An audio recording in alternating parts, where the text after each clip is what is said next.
In December 1944, as World War II raged across the Pacific, a young Japanese intelligence officer stepped onto the remote Philippine island of Lubang. His name was Hiroo Onoda. At only 22 years old, he carried a mission that would define the rest of his life. Before departing, his commanding officer gave him a direct and unforgettable order: continue fighting no matter what happens. Never surrender. Never take your own life. One day, Japan will return for you.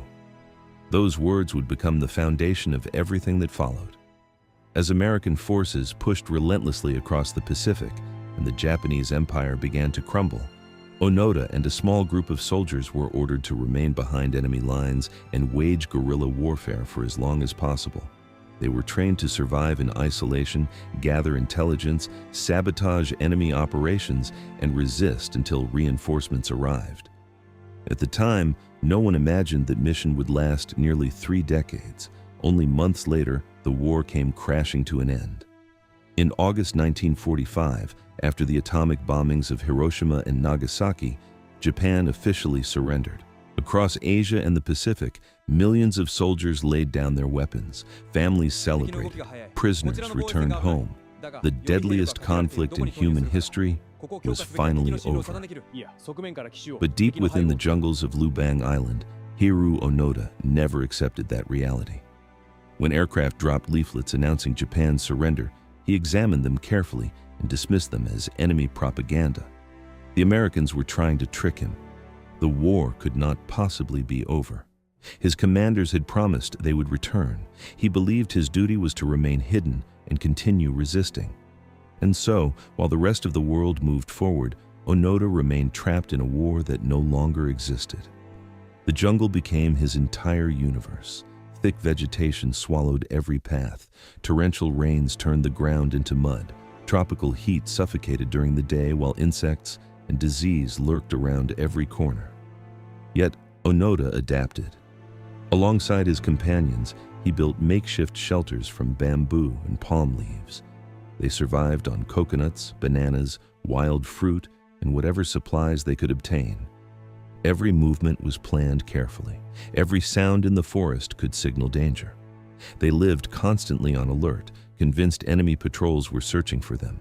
Months passed, then years.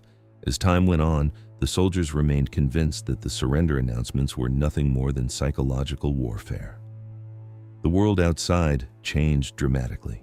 Nations rebuilt shattered cities. The United Nations was established. The Cold War began. New technologies transformed daily life. Jet aircraft crossed oceans in hours. Television entered millions of homes. Yet none of those changes reached the dense forests of Lubang. For Onoda, the calendar seemed frozen. Every morning he woke with the same mission: patrol the area, observe enemy activity, remain hidden, await orders. The routine never changed. His rifle remained cleaned and ready. His uniform, though aging, was maintained with extraordinary care. He considered himself an active soldier, carrying out his duties exactly as he had been instructed decades earlier. Search efforts soon began.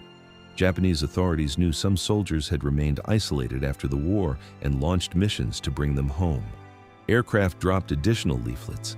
Newspapers were scattered over the jungle. Loudspeakers broadcast messages from family members begging the soldiers to surrender peacefully. Search teams entered the forests and called out their names. To most people, these messages were undeniable proof that the war had ended. To Onoda, they were proof that the enemy was becoming increasingly desperate. His training had taught him to expect deception. The more evidence he received, the more convinced he became that it was all part of an elaborate trap. As the years passed, the group slowly shrank. One soldier eventually surrendered and returned to Japan. Others died during encounters with local authorities or while surviving in the unforgiving environment. Eventually, Hiroo Onoda found himself completely alone. Yet, isolation did not break him. If anything, it strengthened his determination. Every hardship became further evidence that his mission remained unfinished. Typhoons battered the island. Food shortages became common. Illness threatened constantly. Still, he endured. The jungle had become both his prison and his home. Every tree, stream, and mountain path became familiar. He survived through discipline, routine, and an unwavering belief that his orders still mattered. Decade after decade slipped away. Entire generations grew up unaware that one Japanese soldier remained hidden in a remote jungle, convinced World War II was still underway. By the late 1960s, humans had reached the moon. The world had entered the space age. Computers were beginning to transform society.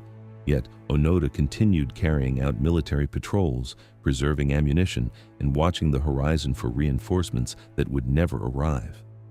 His story gradually transformed into legend. Some believed he had died years earlier. Others speculated that he might still be alive. Few imagined how close the truth actually was. Then, in 1974, everything changed.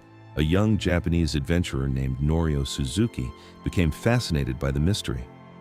Unlike previous search teams, Suzuki believed Onoda was still alive and decided to find him personally. Friends laughed at the idea. Experts doubted his chances. Yet Suzuki traveled to Lubang Island and entered the jungle with little more than determination. Against all odds, he succeeded. One day, deep among the trees, he encountered a thin, aging man wearing a faded military uniform and carrying a rifle. It was Hiroo Onoda. The meeting was extraordinary. Suzuki greeted him warmly and explained that the war had ended nearly 30 years earlier. He described a world transformed beyond recognition. But Onoda remained skeptical. He listened politely, yet refused to surrender. There was only one person whose orders he would obey, the commanding officer who had sent him to Lubang in 1944. Without direct orders from that man, his mission continued. News of the encounter spread rapidly across Japan. The government realized there was only one way to bring the soldier home. An urgent search located Onoda's former commander. Decades had passed. The officer was no longer part of the military. He had built an entirely different life. Yet when informed that his former subordinate was still carrying out his mission, he agreed to travel to the Philippines.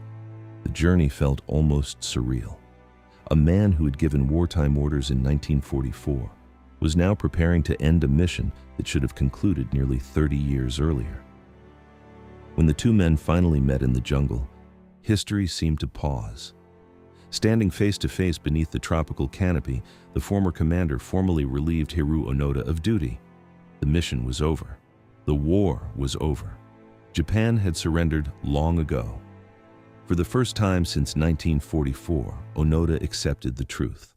The moment was emotional beyond words. Nearly 30 years of isolation, sacrifice, and unwavering commitment came to an end with a simple order.